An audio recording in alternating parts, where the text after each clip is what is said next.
सरकार ढल्नै पर्यो तत्कालै राजीनामा दिनु पर्यो क्या बालेन शाहले तत्कालै राजीनामा दिनु पर्यो क्या हजुर तत्कालै राजीनामा दिनु पर्यो हाम्रो उज्यालो पार्टीले हामीलाई चान्स दिनु पर्यो तपाईलाई चान्स दिनु पर्यो हजुर जनताले लातले हानेर फाले हजुर तपाईहरुलाई गाली नत्रै भन्दा त्यसको चाहिँ ठुलो आन्दोलन हुन्छ हो रिठे मेरो भाइ हो हो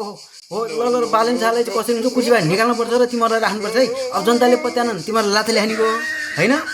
अब सबभन्दा पहिला त केपी र भोगटेलाई भेट अनि नर्क साम्पाङ दाइलाई भेट सबैलाई भेटेर चाहिँ सल्लाह गर बालेन शाहलाई कसरी निकाल्ने को कुर्सीमा बस्ने भनेर सल्लाह गर है